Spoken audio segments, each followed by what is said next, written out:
శ్రీ గణేశాష్టోత్తర శతనామావళి.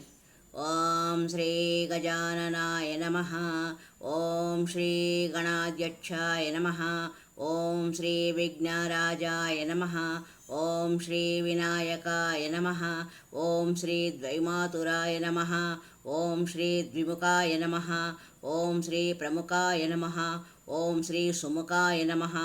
ఓం శ్రీ కృతినే నమః. ఓం శ్రీ సుప్రదీపాయ నమః. ఓం శ్రీ సుఖనిదే నమః. ఓం శ్రీ సురాధ్యక్షాయ నమః. ఓం శ్రీ సురారిజ్ఞాయ నమః. ఓం శ్రీ మహాగణపతే నమః. ఓం శ్రీ మాన్యాయ నమః. ఓం శ్రీ మహాకాలాయ నమః. ఓం శ్రీ మహాబలాయ నమః. ఓం శ్రీ హేరంబాయ నమః. ఓం లంబచటరాయ నమః. ఓం శ్రీ హృస్వగ్రీవాయ నమః. ఓం శ్రీ మహోదరాయ నమః. ఓం శ్రీ మదోత్కటాయ నమః. ఓం శ్రీ మహావీరాయ నమః. ఓం శ్రీ మంత్రిణే నమః. ఓం శ్రీ మంగళస్వరాయ నమః. ఓం శ్రీ ప్రమదాయ నమః. ఓం శ్రీ ప్రథమాయ నమః. ఓం శ్రీ ప్రాజ్ఞాయ నమః. ఓం శ్రీ విఘ్నకర్త్రే నమః. ఓం శ్రీ విఘ్నహంత్రే నమః. ఓం శ్రీ విశ్వనేత్రే నమః. ఓం శ్రీ విరాట్పతయే నమః. ఓం శ్రీ శ్రీపతయే నమః. ఓం శ్రీ వాక్పతయే నమః. ఓం శ్రీ శృంగారిణే నమః. ఓం శ్రీ ఆశ్రితవత్సలాయ నమః. ఓం శ్రీ శివప్రియాయ నమః. ఓం శ్రీ గ్రకారిణే నమః. ఓం శ్రీ శాశ్వతాయ నమః. ఓం శ్రీ బలాయ నమః. ఓం శ్రీ బలోత్తితాయ నమః. ఓం శ్రీ భవాత్మజాయ నమః. ఓం శ్రీ పురాణపురుషాయ నమః. ఓం శ్రీ పూష్ణే నమః. ఓం శ్రీ పుష్కరోత్కృష్ట. ఓం పుష్కరోత్విష్వప్త వారిణ్యే నమః. ఓం శ్రీ అగ్రగణ్యాయ నమః. ఓం శ్రీ అగ్రగ పూజ్యాయ నమః. ఓం శ్రీ అగ్రగామినే నమః. ఓం శ్రీ మంత్రకృతే నమః. ఓం శ్రీ చామీకరప్రభాయ నమః. ఓం శ్రీ సర్వాయ నమః. ఓం శ్రీ సర్వోపాస్యాయ నమః. ఓం శ్రీ సర్వకర్త్రే నమః. ఓం సర్వనేత్రే నమః. ఓం శ్రీ సర్వసిద్ధిప్రదాయ నమః. ఓం శ్రీ సర్వసిద్ధయే నమః.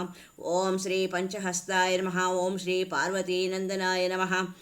ఓం శ్రీ ప్రభవే నమః. ఓం శ్రీ కుమారగురవే నమః. ఓం శ్రీ అక్షోభ్యాయ నమః. ఓం శ్రీ కుంజరాసురభంజనాయ నమః. ఓం శ్రీ ప్రమోదాయ నమః. ఓం శ్రీ మోదకప్రియాయ నమః. ఓం శ్రీ కాంతిమతే నమః. ఓం శ్రీ ధృతిమతే నమః. ఓం శ్రీ కామినే నమః. ఓం శ్రీ కపిత్తవనప్రియాయ నమః. ఓం శ్రీ బ్రహ్మచారిణే నమః.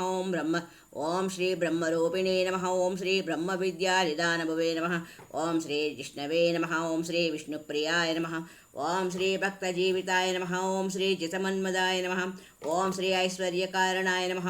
ఓం శ్రీ ధ్యాయసే నమః. ఓం శ్రీ యక్షకిన్నరసేవితాయ నమః. ఓం శ్రీ గంగాసుతాయ నమః. ఓం శ్రీ గణాధీశాయ నమః. ఓం శ్రీ గంభీరనినదాయ నమః. ఓం శ్రీ వటవే నమః. ఓం శ్రీ అభీష్టవరదాయినే నమః. ఓం శ్రీ జ్యోతిషే నమః. ఓం శ్రీ భక్తనిధియే నమః.